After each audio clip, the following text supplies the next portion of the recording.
Lord tong ano natin.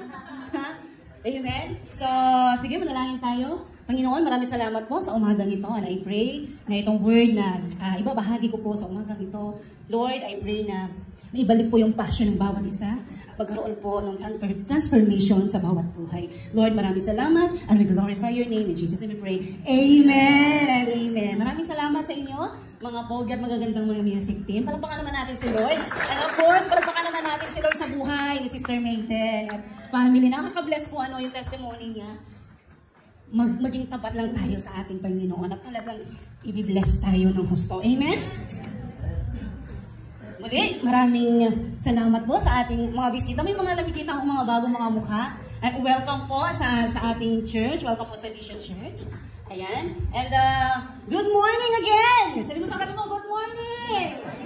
Now, this morning, I would like to share with you today something is very real to me. And hindi ko rin akalain na sa tagal ko ng Kristiyano, biruin mo, sabi nga ni Mama, nung nakilala niya si Lord, nung tinanggap niya si Lord sa buhay niya, yung maliit pa lang na anak niya na si Sister Maya. Tama ba? Oh, inihele, pinapadede, maliit pa lang. So, ibig sabihin, wala pa si Pastor Jimuel, wala pa si Sister Lance, wala pa ako. Kristiyano na yung mga magulang ko. You know, itong word na to, I never thought na mararanasan ko din pala ito. Kahit na leader na pala ako sa church, kahit pala nagpipreach na ako, kahit na nagsiserve na sa Panginoon, hindi pala maiiwasan bilang isang Kristiyano na maranasan pala ito. Sabi ko nga, what more pala sa mga baguhan na Kristiyano? Of course, mararanasan din nila ito. Amen? Marahil yung katabi mo, yung sa likod mo, no? Yung kapatid mo, kapwa leader, marahil naranasan na rin itong or na-experience na rin ito. Amen? And I hope and I pray na itong word na ito ay magkakaroon ng transformation sa buhay natin. Nung pag-uwi tayo na magkaroon ng transformation, oo nga no? Tama nga no? And are you excited? Amen? Now, are you excited sa ating word for today? Pakita na natin yan.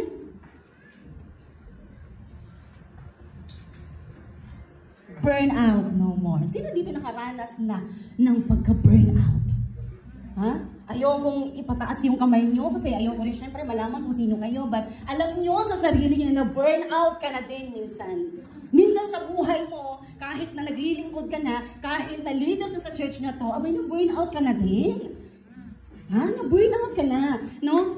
Noon, burning. Nag-aapoy. Lalo na nung yung mga naka-encounter, pag tinanong namin, pag last day na, gusto nyo na bang umuwi? Hindi pa. Bakit? Nag-aapoy Burning. Tapos, sabi pa sa sarili niya, pagkalabas dito sa encounter na to, talagang tuloy-tuloy na to, yung apoy na to. Sabi niya ba, nag-aapoy Burning. Noon, burning. Ngayon, burn out. Meron ng pagka-burn out. Amen? Now, when we say burn out, ito yung mga bagay that you were so passionate to do before. Passionate ka ba na gawin yung mga bagay na to? Noon yun. Noon, passionate ka mag-work. Yung bang, naka-receive ka ng tawag na, ano ka na, hired ka na. Uy, grabe, excited ka mag-work. Ang aga mo doon, excited ka. You were so passionate mag-work, passionate kang mag-aral sa lahat ng mga estudyante dyan. Naalala niyo ba kapag bagong pasukan? Bagong uniform, bagong shoes, bagong bag, excited ka. Alas 7 yung pasok, alas 4, nagigising ka na, excited. Sa kagitnaan ng klase, nagkakating na.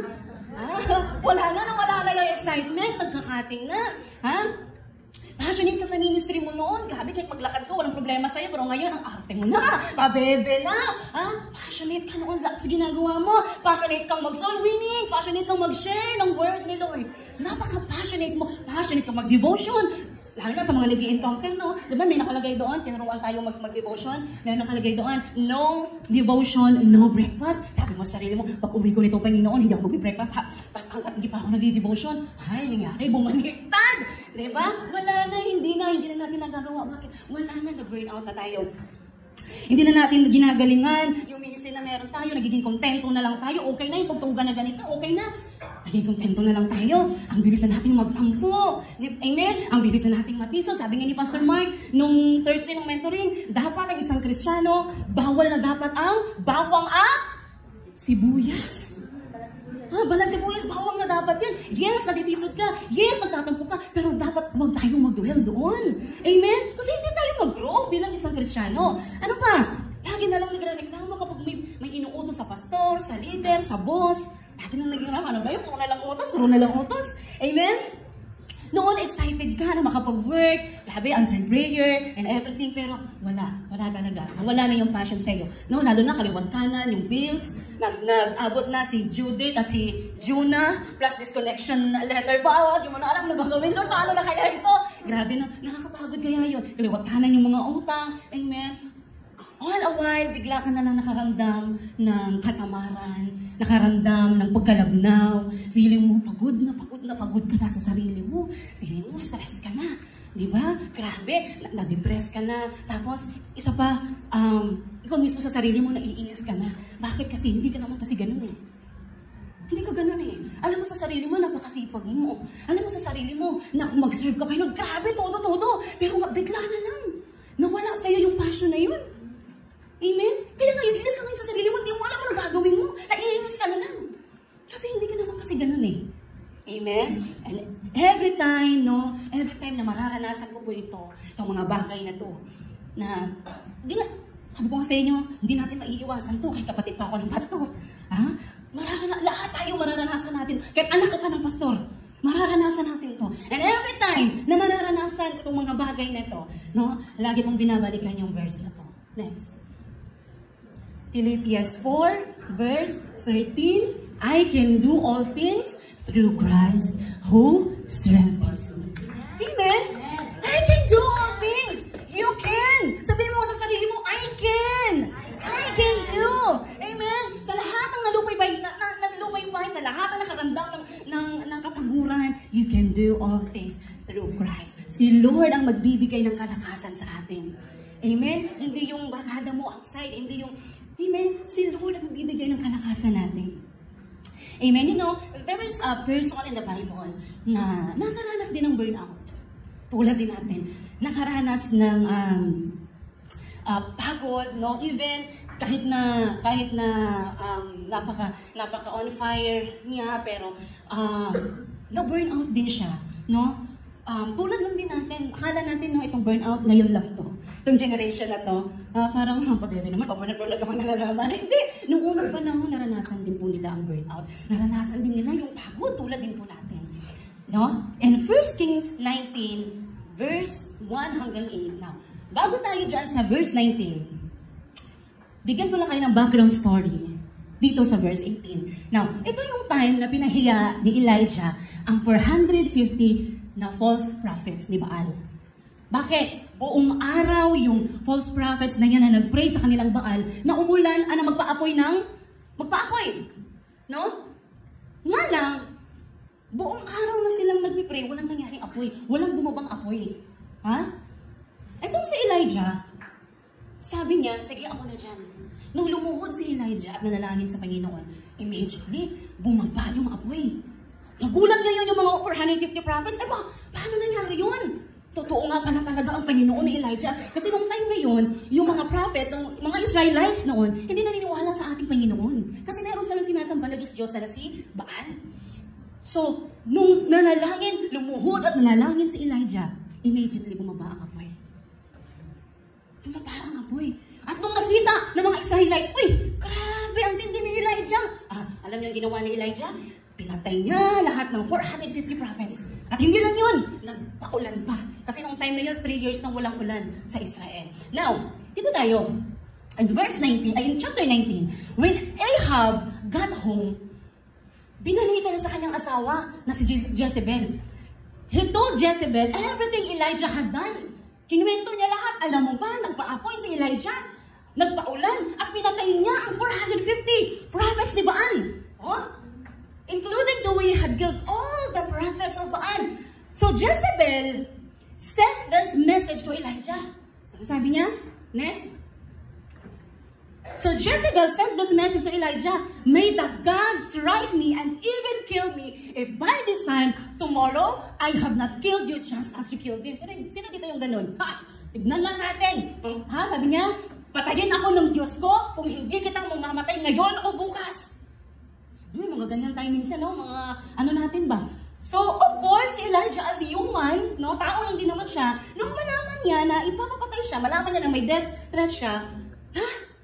Takot siya. Verse 3. Elijah was afraid and fled for his life. Nung malaman niya na merong death threats, ay ba, natakot siya. Tao lang din naman si Elijah. Parang tayo din, no? Natakot siya. Sabi niya, he went to Beersheba, a town in Judah, and he left his servant there. Pagandahan kay Elijah, hindi siya nandamay. Iniwan niya yung servant niya. Diyan ka lang. Kaya ko to. Hindi siya nandamay. Next. Then, he went on alone. Sabihin mo alone. Mag-isa. Into the wilderness, traveling all day. Buong araw nagtrabaho, buong araw naglakbay, buong araw naglakad. Grabe, no? He sat down under a solitary broom tree and prayed that he might die. Sino dito yung hindi mo na alam anong gagawin mo? Tapos yung prayer mo, tulad kay Elijah. Mamamatay na lang.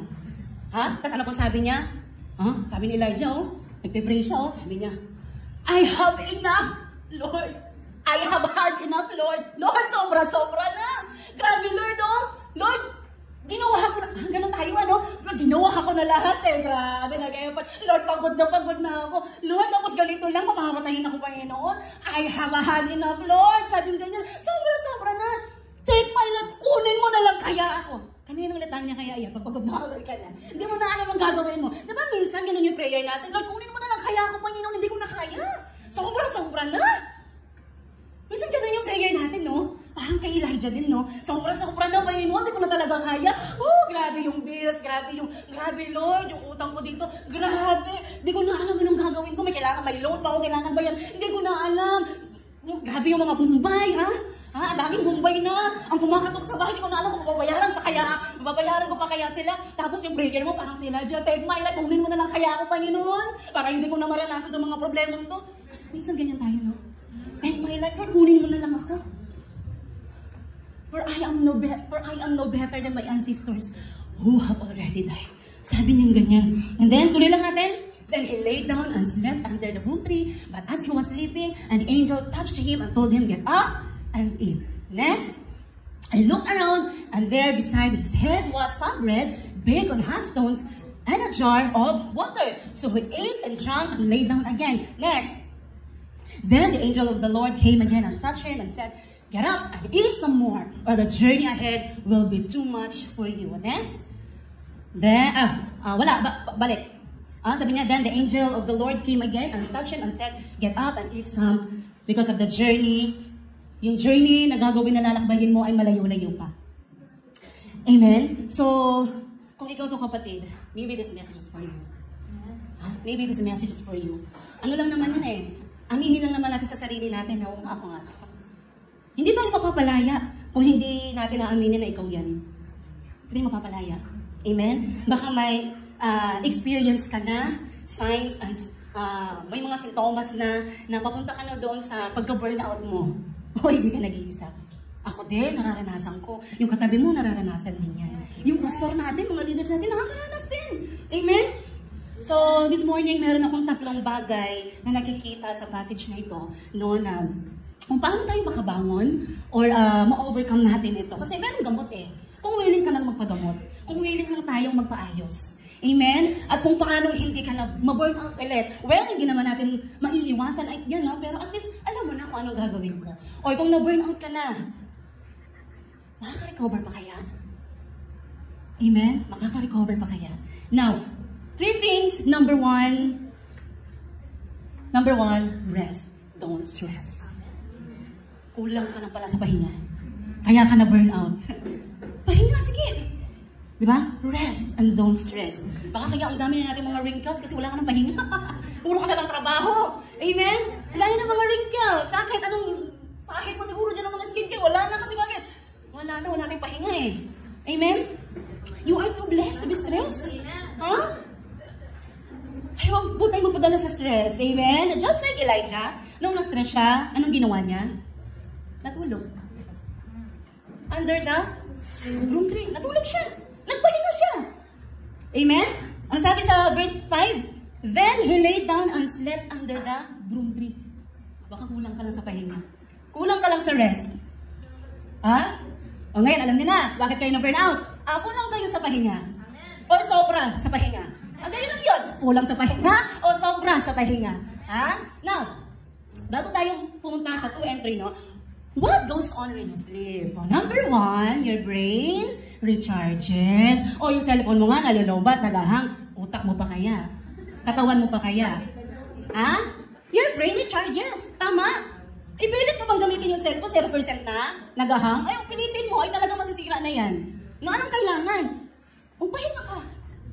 Amen? Ha? Kaya hindi natin agad nasusolusyonan yung problema natin eh. Nagigets nyo? Pag talaga aburrido na yung utak mo, kahit anong compute mo, kahit anong wala talaga, itulog mo yan. Pag nagising mo, magkakaroon ka na ngayon, marirecharge na yung utak mo. Ito lang pala yun. Kulang lang tayo sa tulog. Amen? Ha? Paano ko kaya mababayaran yung bills ko? Paano ko kaya, no?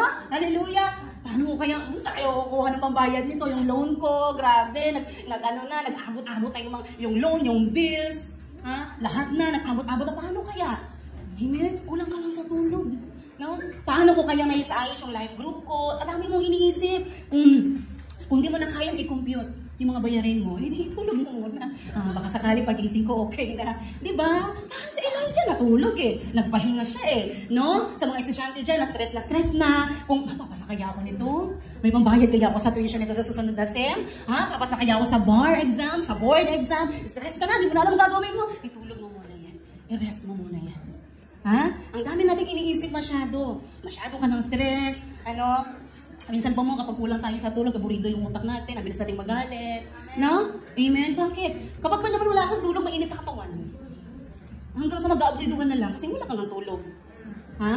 No? Kailangan lang natin ma-recharge. Baka 0% na yung brain natin. Hindi makapag-isip ng maayos. Hindi makapag-isip kung anong pwedeng solusyon na gagawin. I-recharge lang natin yung brain natin. I-recharge lang natin yung katawan natin. Amen? And number 2, your cells repair themselves. Di ba kapag nasugat ka, daliri mo, nahiwa mo sa kutsilyo, hindi mo naman sinasadya, pero nahiwa, kahit hindi mo gamutin yan, mag-heal kusa yan. Di ba? Ganun din tayo, no? Allow your cells na tulungan kang i-repair, tulungan tayong i-repair yung mga kailangang i-repair.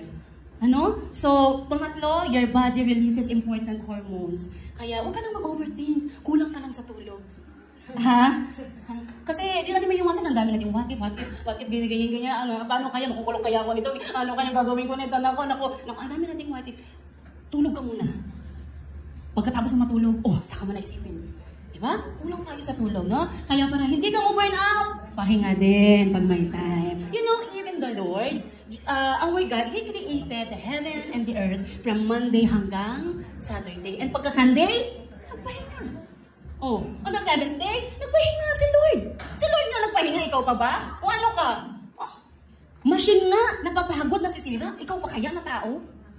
Diba? Pahinga din, huwag naman puro grind. Huwag naman puro ganyan. Yes, naintindihan ko kasi may mga pangarap tayo. Pero paano natin marating yung pangarap natin kung ikaw mismo weak ka? Wala kang pahinga. Diba? Pahinga din pag may time. Amen? Even Jesus lived in the midst of the storm. Nalala niyo yung petong yan? Nasa Matthew 8:23. After niyang magpagaling ng may mga sakit, after niyang mag-cast out ng mga demons, no? Kasama niya ang mga disciples niya doon sa barko. At nung pagpasok ni Jesus, pagsakay sa barko, natulog siya. Hindi na yung konti, nagkaroon ng malakas na ulan, malakas na storm, winds, no waves. Sabi ng mga disciples, Jesus! Bumangon ka dyan! Malulunod na yung barko natin! Bukurin na yung mga disciples. Parang tayo lang din no? Idol na! Malulunod na! Malulunod na yung boat natin. Natutulog ka ba dyan? Sarap ng pahinga ni Jesus. Ano sabi ni Jesus? Why are you afraid? Matanong ko kayo ngayon, why are you afraid? Si Jesus ka nagpahinga ikaw todo grind. Diba? So magpahinga din tayo. No? Even Jesus, nagpahinga siya. Nag-rest siya, natulog siya. Pagkagising niya, nawala na yung storm. Diba? Diba? Kasama nga nila si Jesus that time, pero andun pa rin yung pag-aalala nila. Amen? Kasama naman natin si Jesus At kailangan natin mag-alala. Amen? Ang dami nating worries, pero si Jesus, tulog ng tulog. Ang sarap ng tulog. Humihilig-hilig pa siguro yun. No? Never sacrifice your sleep, kapatid. May nabasa ako sa Facebook, ikapi na lang natin. Ikakapin na lang daw para tuloy-tuloy yung grind. Pero hindi pala dapat, mali pala yun. Huwag natin iasa sa kape. Kung anto ka na, itulog mo. Huwag daw iasa sa kape. Huwag mga sanay daw ang katawan natin na puro kape na lang tayo. Ano? So never sacrifice your sleep. Dahil hindi ka magiging productive at fruitful sa araw na yan. Kapag wala kang tulog, no? Pag wala kang tulog, wala kang talagang tulog. Mapupuyat ka talaga, no? Never sacrifice your sleep. Busy ka lang pala, pero hindi ka fruitful sa araw na yan. Busy-busyhan ka lang, pero hindi ka fruitful. Wala hindi na re-recharge yung brain natin eh. Pagod yung brain natin, pagod yung katawang lupa natin, no? Kaya, ang bilis nating magalit, ang bilis nating ma-high blood kasi kulang na para tayo sa tulog. Para makapag-isip ng maayos, no? At magawa ang dapat gawin, itulog mo muna yan. Rest and don't stress. Number 2, reward yourself. Reward yourself. 1 Kings 19 verse 7. Then the angel of the Lord came again and touched him and said, "Get up and eat some more." More! Eat some more! Kaya pala to, pansin nyo, yung mga tumataba, nag-reward na yan ang sarili nila. Wala nang burnout sa kanila. Nag-eat some more na yan. Amen? Kain din. Reward yourself. No, minsan kasi, dahil nakaka-grind na, nagkakatrabaho natin, minsan nagigilty tayo na gastusin ito, no? Kasi para sa future to, para sa ganito to, para sa bayarin to. Pero, kaya nabuburnout, kulang lang tayo sa reward sa sarili natin. Ano lang ba yung nagawa mo yung buong araw na to? Deserve ko mag-ice cream. Di ba naman sinabing araw-arawin mo, ano? Di ba sinabing weeklyhin mo? Talaga mauubusan ka, ano? Pero, no, lalo na din yung mga nanay natin. Masyadong busy. Kakalaba. Hugasin. Busy ka. No, reward yourself, mga nanay. Huwag din puro OT. Puro ka OT. Tapos hanggang, pag nandiyan na yung sahod, walang matitira, kaka-OT mo. No? Baka estudyante, baka lagi na lang kayo nagsusunog ng kilay. Reward yourself din, mga estudyante. Ano lang ba yung ice cream, chocolate? Ano nangyayari sa'yo? Kailangan talaga magsunog ng kilay para mag-honor ako? Give naman na sarili mo talino kayo, pero reward mo rin sarili mo. I-reward mo din yung sarili mo. Amen. Mga tatay, huwag din puro trabaho. Mga tatay, bili din. I-reward din ang sarili. Amen. I-reward din. Huwag puro tinda ng frog salad. Ano, Kuya Robert? Baka puro frog salad lang yung kinakain mo. Kuya Robert, kumain ka din ng samshi, Kuya Robert. Reward yourself. Pagod ka buong araw. No, kakatrabaho. Don't stress. Reward yourself. Wala ka nagang rest, wala ka pang reward sa sarili mo, ano magiging resulta? Mababurnout ka talaga, mapapagod ka talaga. Amen? Mapapagod ka. Sa lahat ng area ng buhay mo, mapapagod ka talaga. No? May nakita akong quotes, no? Sabi dito, put yourself at the top of your to-do list every single day and the rest will fall into place. Kailangan unahin muna natin din yung sarili natin. Hindi naman masama na sa ibang tao, pero make sure na unahin mo din naman yung sarili mo. Kasi mapapagod ka din. No, lalo na mga nanay natin na pagod na sa trabaho, pagod na sa bahay. Alam mo, nakakapagod kayo ang trabaho bahay. Hindi ako nanay titang ina lang po ako. Pero alam mo, personally, nakakapagod. Gawaing bahay, nakakapagod sa bahay. Sa totoo lang. Laba, hugas ng dede. 7 years old na yung alaga ko, nagdedede pa rin. Nakakapagod kaya. No? Yan, yung mga nag-business dyan, no? I-reward din natin yung sarili natin kapag maraming sales. Sige, tara, buong chicken tayo, Kilala ko yan, si Bampap yan eh. Ganyan yan sila eh. No? Yung mga nanay dyan, uy, pedicure, manicure nyo rin sarili nyo. Baka talagang nag-ano na yan, kulang na sa pet. Di ba? Kaya, baka wala ka nang gana magtrabaho sa bahay dyan kasi yung paa mo pa lang yung kukul. Wala na, hindi na maayos, hindi maganda eh. No? You can serve better, mga nanay, mga tatay, you can serve better kapag okay ka. You can serve better sa pamilya mo, You can serve better sa business mo, sa mga anak mo, no, sa asawa, kapag okay ka. Pag di ka okay, hindi mo sila mapagsisilbihan na maayos, sabihin ko sa'yo. Hindi mo sila mapagsisilbihan, di ka okay eh. I-experience din natin sa sarili natin na bigyan naman natin ng reward yung sarili natin. No? Ano pa? Magpamassage, kay Sister Angie. Kaya saan kasi yung massage nyo? Candy. Meron tayong mga ano dito. May home service, pwede rin. Mag-massage din mga nanay. Na-burnout ka na, pagod ka na. Sabihin ko sa'yo, umamin ka na.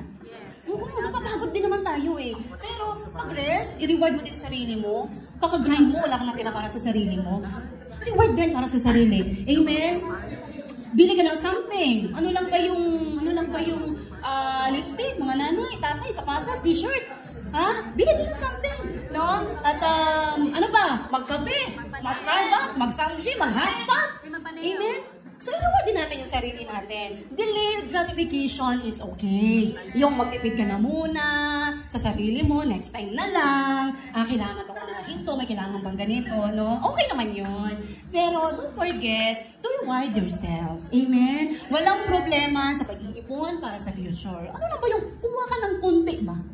Para doon. Walang problema doon, no? Pero, di ba? What if? Hindi na pa natin maabutan ng bukas, kaka-grind mo. Hindi ka maabutan ng bukas, kakaipon mo. Hindi mo na ma-enjoy ngayon na pinag-ipunan mo. Mapupunta na pala sa libingan. Oh. Di ba? Mapupunta na pala sa libingan. Mapupunta lang pala sa, ano yan? Kabaong.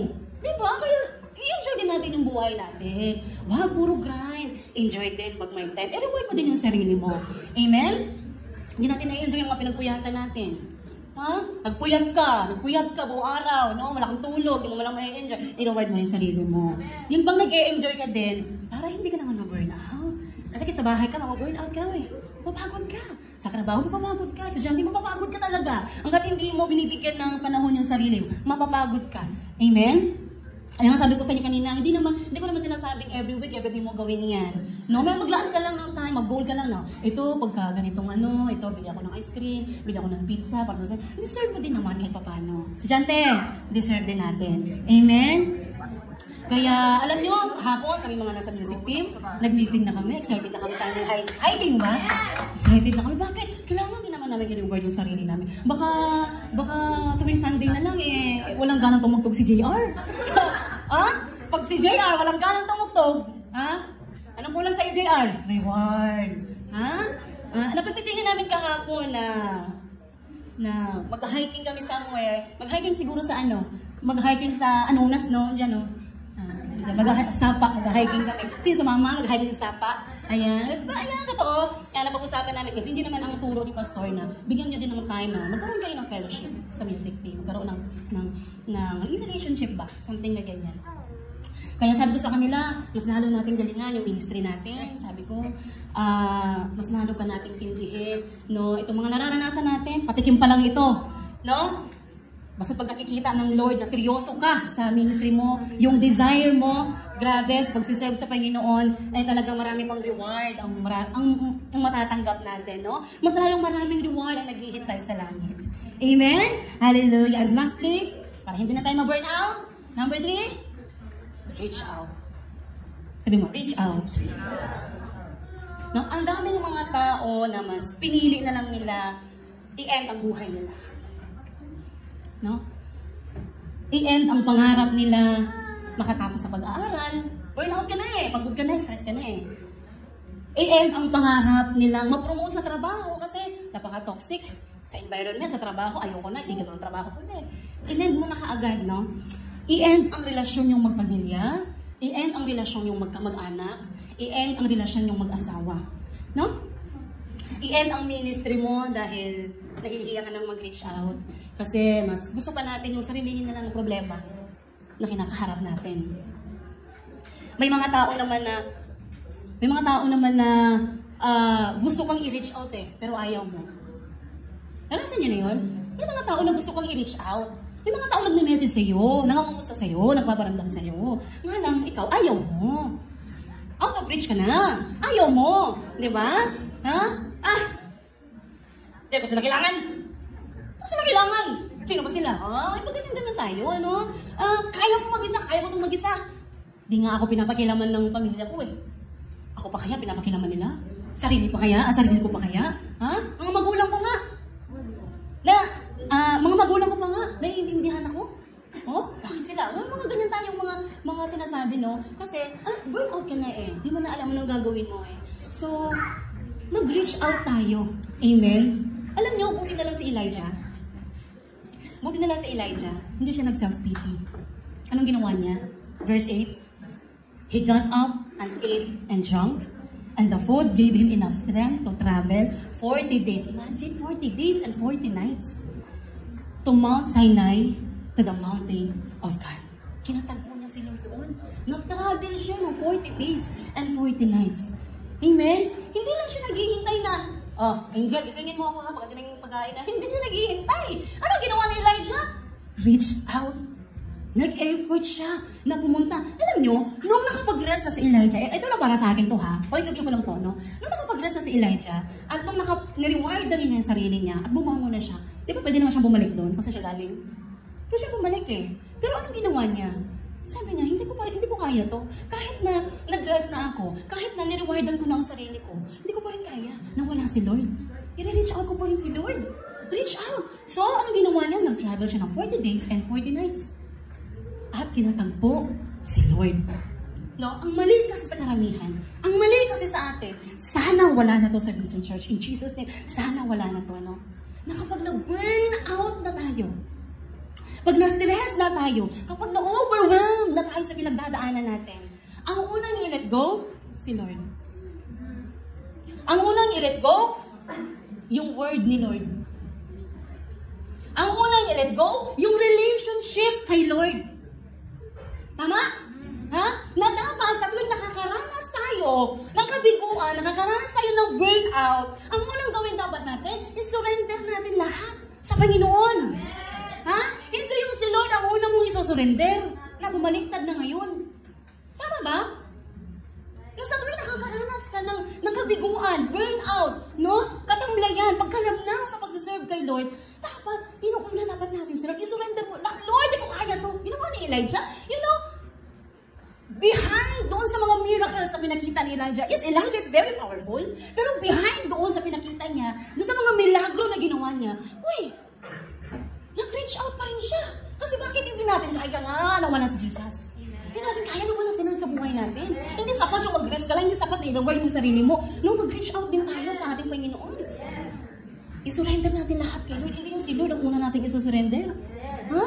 Reach out to the Lord. At higit sa lahat, i-reach out mo yung mga taong pinadala ng Lord para matulungan ka. Sino mga yun? Our pastors. Kung wala kang tiwala sa leader mo, pastor na lang.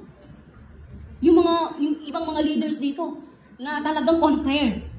No? Na burn out ka, lumapit ka sa taong on fire. Huwag kang lumapit dun sa taong mas dry pa sa iyo, mas dry pa sa El Nino ang buhay. Tama ba El Nino? Tagtuyot? Ha? Huwag kang lumapit doon. Alam mo sa sarili mo kung sino yung mga taong pwede mong lapitan. Alam mo yung taong yan, hindi rin on fire to, burn out din to. Tagtuyot din yung buhay nito. Hindi ka matutulungan dyan. Walang strengthening. Walang palakasan na mangyayari. Alam nyo gagawin doon? Ha? Imamaritis nyo lang yung church. Imamaritis nyo lang yung mga leaders. Alam mo si sister niya. Hindi. Lumapit kayo dun sa mga taong alam nyo makakatulong sa inyo. Alam nyo on fire. Yung bang nag-aapoy talaga sa pagsiserve kay Lord. Ha? Amen? Makita nyo yung mga taong yan, yung mga posting sa My Day, sa Facebook, talaga ay mga devotions na doon lapitan mo yan. Makakatulong sa atin yan. Kapatid, aminan lang to. Aminan lang. Amen? Never ever come dun sa mga taong talagang alam mo yung sitwasyon talagang mas malala pa sa sitwasyon mo. No? Reach out those people na alam mo mas makakatulong sa inyo at yung taong ilalapit kayo, lalo kay Lord. Hindi yung taong ilalayo kayo sa Panginoon. Oo. Huwag na tayo magsimbilan. Ako burn out ka lang dyan. Amen? Ha? Now, sabi ni Barack Obama, to anyone out there who's hurting, so dito yung pikati.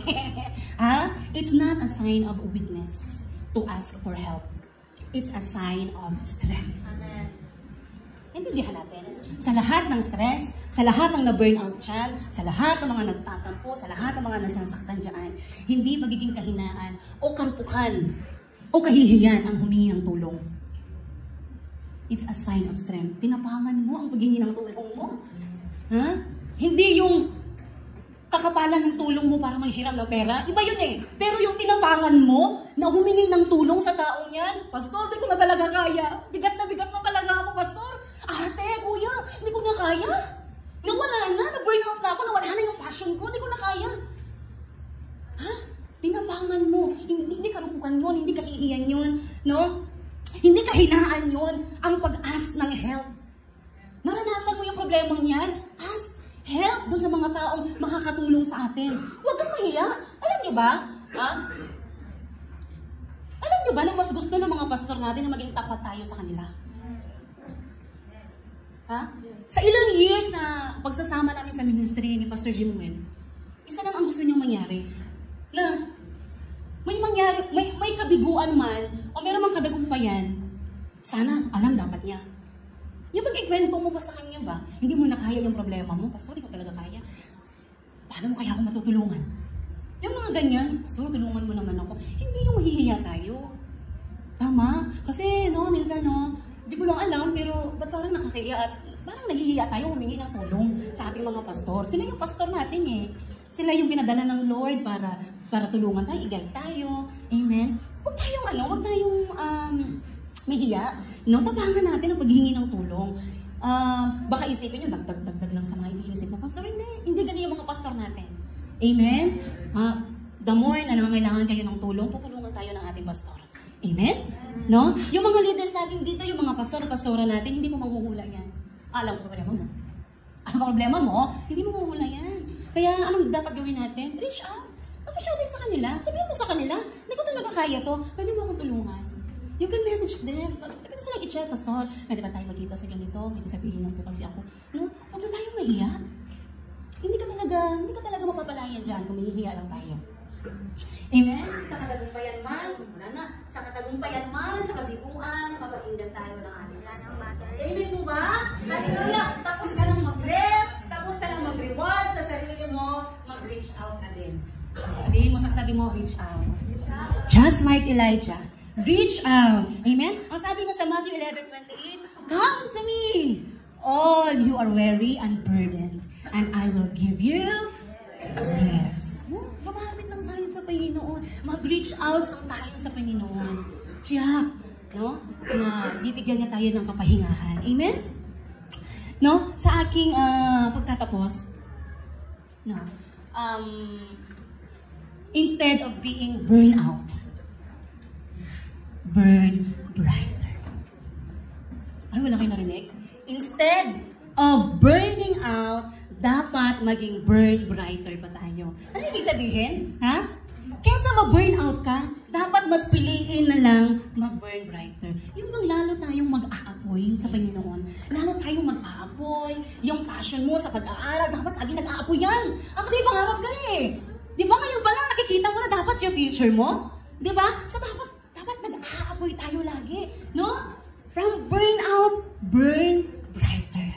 No? Burn brighter. Let us keep the fire of spirit burning. Yung nag-aapoy, lalo tayo sa paglilingkod sa Panginoon. Nag-aapoy tayo sa mga pangarap natin. No? Kapag may apoy sa kapatid, hindi natin mararanasan ang burnout. Hindi na natin ulit. Alam nyo, tao lang din naman tayo. Mararanasan pa rin naman natin yung pag-burnout. Pero sana magiging lesson na natin itong narinig natin. Kapag pala ma-burnout ka, may kulang lang pala. May kailangan lang palang gawin. Mag-rest at i-reward ang sarili mo. Amen? Church, it's not God's will for you to burn out for His kingdom. Hindi kalooban ng Lord na ma-burn out ka. Baka kalooban mo lang yan. Ha? Ang kalooban ng Lord, ang mag-apoy ka palalo kasi gagamitin ka ng Panginoon. Gagamitin ka ng Panginoon. Amen ba? Amen? Tayong lahat ay tumayo? Amen? Hallelujah?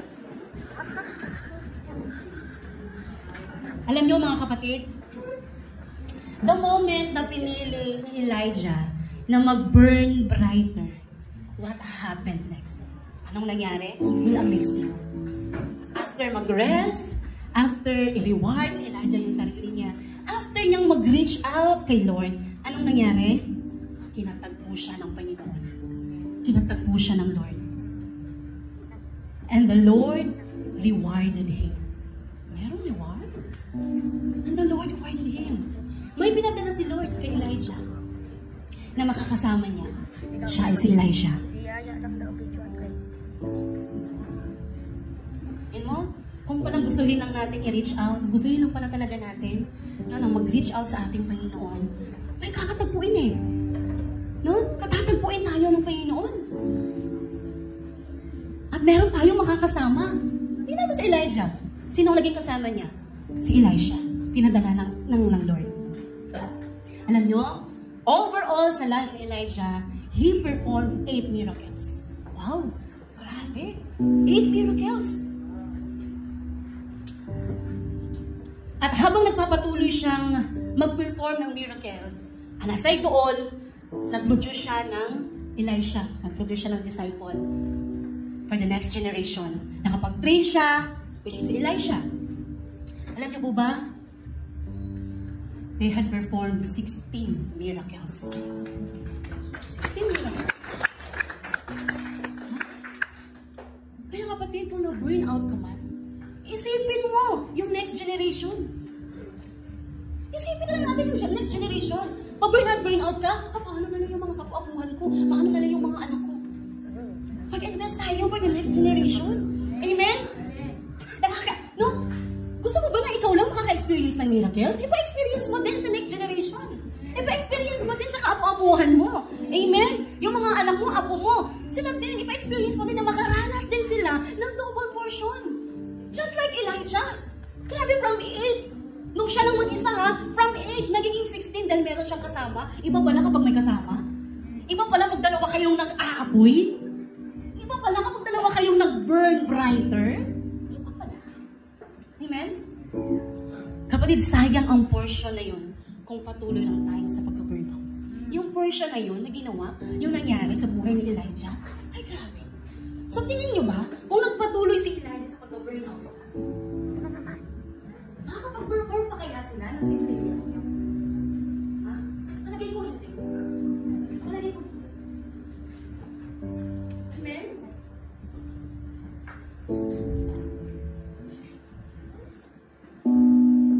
Palagay ko hindi. Hindi mararanasan ni Elijah yan. Amen? Yung pinagdaanan mo ngayon, kapatid, season lang yan. Season lang yan. Weather lang yan. Ha? Gaya nga nasabi ko sa inyo, ako naranasan ko din naman, naranasan ng ibang leaders. Pero kung magduduel lang tayo doon sa pagka-burnout natin, baka wala nang tao sa Vision Church. Wala nang leaders, wala nang matitira. Baka wala nang pastor. Amen? Yung pinagdadaanan natin season lang yan. When you step out that season, may naghihintay na double blessing para sa iyo at para sa next generation. Sayang kung hindi natin marireceive yan, hindi natin mararanasan yan. Amen? Yung double portion of blessing, double portion of protection, double blessing of promotion. Ay, grabe! Hallelujah! Double blessing of pag-growth sa ministry, sa business mo. Ay, grabe! Sino excited doon? Amen?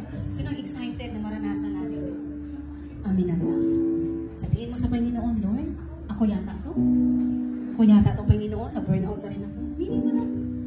You know, kung si Jesus lang ang magiging sentro ng buhay natin. Yes, makakaranas tayo ng burnout, pagkapagod, depression, everything, lahat na. Kung si Jesus lang magiging sentro ng buhay natin, hindi tayo magdaduel doon sa pagka-burnout natin. Mararanasan natin to.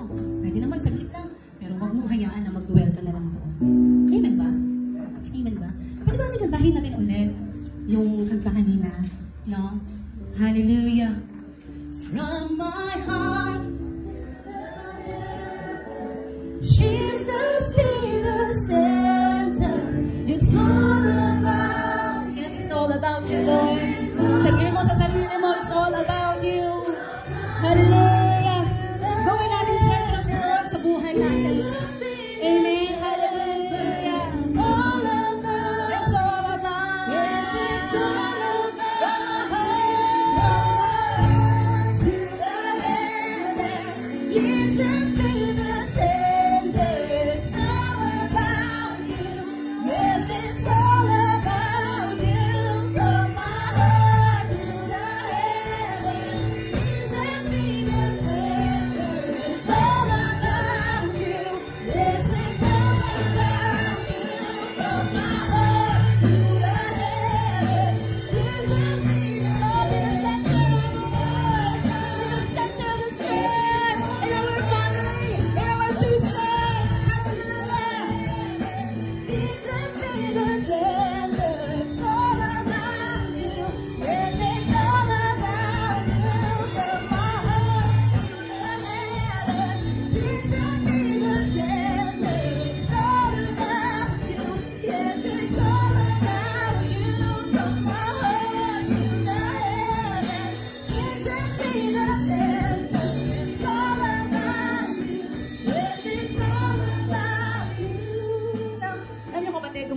i-share ko itong word na ito kasi magkakaroon tayo ng prayer and fasting on February 2. Now, anong gagawin natin sa prayer and fasting? Mag-i-invite ng 3 kaluluwa.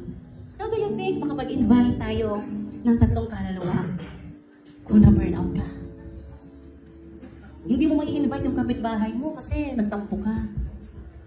Hindi ka binigyan ng pansit. Nagtampo ka. Hindi ka in-invite sa birthday, nagtampo ka. Sa kaklase mo, hindi ka sinama mag-cutting, nagtampo ka. You know, huwag na tayo mag-dwell doon sa pagka-burnout mo, sa pagkapagod mo sa ministry. Amen? This is the right time. Ay, ibalik natin yung passion natin mag-serve kay Lord. Nalala niyo yung time sa lahat ng mga nakapag-encounter o sa mga hindi na nag-encounter, nung time na nakilala mo si Lord, excited ka. Gusto mo araw-araw Sunday. Excited ka mag-live club. Excited ka mag-attend ng Sunday service. Kasi grabe yung passion mo. Grabe nag-aapoy ka eh. Pero hindi natin maiiwasan na tao lang din tayo, Kristiyano. Mararanasan din natin yung pagka-burnout. Sana sa umagang ito, alisin na natin, bawas-bawasan na natin. Na-burnout ka na ng 2023, na-burnout ka na ng 2024, 2025 na, burnout ka pa rin. Tama na. Hindi ka ba napapagod? Nakakapagod din ma-burnout, kapatid. Amen? Kung si Jesus lang ang magiging sentro ng buhay natin, mapapagod tayo, pero hindi tayo give up, hindi tayo susuko. No? Mapapagod tayo. Yes, may stress tayo. Pero hindi natin i-let go si Lord. Hindi natin i-let go yung word ni Lord. Hindi natin i-let go yung relationship natin sa Panginoon. Amen ba? Ha? Pagod lang yan. Kailangan mo lang ng pahinga. Oh, sobra-sobra na siguro pahinga natin. Ha? 2025 na. Bangon! Amen? So, mahirap na mag-invite tayo ng 3 katao. Kung hindi tayo ready. Kung hindi ayos ang puso natin. Amen? Ha? Ayusin muna natin ang puso natin. Alisin na natin yung burnout moment natin. No? Huwag na tayong mag-dwell doon sa past. Huwag na tayong mag-dwell doon. Kung bakit, yun yung nagiging reason mo, kung bakit parang ilabno mo na ngayon. Ha? Alalahanin natin yung time na nakilala mo sa Lord. Yung in love ka ba kay Lord? Yung time na nag-encounter ka kay Lord. Grabe! Grabe yun. Yung iyak mo, yung passion mo. Grabe, Lord! Alalahanin mo yung kapatid. Huwag mong hayaang mawala yun. Huwag mong hayaang masayang lang yung mga iyak mo. Dahil lang dyan sa pagka-burnout mo. Alisin mo na yan! I-let go mo na yan! Huwag na tayong mag-dwell sa past. Amen? Amen ba? Ha? Kaya, pag-uwi natin, no? Mamaya, huwag na daw makita na natin yung happy place. Hindi na dapat makita yung, nalaman natin yung itsura ng burnout, pagod. Pagpasok sa church, parang galit ka sa mundo. Ha? Nakasimamot. Tama. Malalaman mo eh. Na hindi ka nga marunong pumansin sa mga kapwa members natin kasi walang pake eh. Di ba? I hope and I pray na this message will transform sa buhay natin. Magkaroon ng transformation. Ha? I-ready na natin yung self natin kasi magkakaroon tayo ng prayer and fasting. Magkakaroon tayo ng week of fire. Tapos ikaw, burnout ka pa rin. Tama na. Tama na. Amen? Hallelujah. Pwede ba tayo pumikit lahat? Lord, pinupuri ka namin, pinapasalamatan sa umagang ito. Salamat sa word na aming narinig, Panginoon. Lord, I pray na magkaroon ng transformation sa bawat isa, O Diyos. Lord, sa mga anak mo na nakaranas ng panghihina, panunipaypay, pagkalabnaw, Panginoon, sa pagsaserve sa inyo. Lord, I pray na, Lord, bigyan mo sila, Lord, ng kalakasan na tulad na ginawa mo sa buhay ni Elijah, O Diyos. I pray, Panginoon, na sa nararanasan nila nito, yung panghihina nila, yung pagka-burnout nila, Lord, I pray na this time, Lord, marunong nga silang mag-reach out sa iyo, O Diyos. I pray na hindi ka nila unang isusurrender, bagos, Lord, isusurrender nila, O Diyos, yung mga kahinaan nila, yung mga problema nila sa iyo, Panginoon. Lord, maraming salamat, O Diyos, and I pray na, Lord, ang lahat ng miyembro ng Vision Church, Lord, hindi na makakaranas muli ng pagka-burnout, O Diyos. Hindi na makakaranas, bagkus, Panginoon. Pag-apuyin mo pa lalo, O Diyos. Pag-apuyin mo pa ang bawat isa. At ibalik ang passion na nawala, Panginoon. ibalik ang passion na nawala dahil ang Panginoon sa mga bagay na hindi naman dapat i-entertain, Panginoon. Lord, I pray na may pagbabago. Pag-uwi, Panginoon, I pray na merong kabaguhan, Panginoon, sa bawat isa. Lord, maraming salamat. We glorify your name. In Jesus' name we pray. Amen. Amen.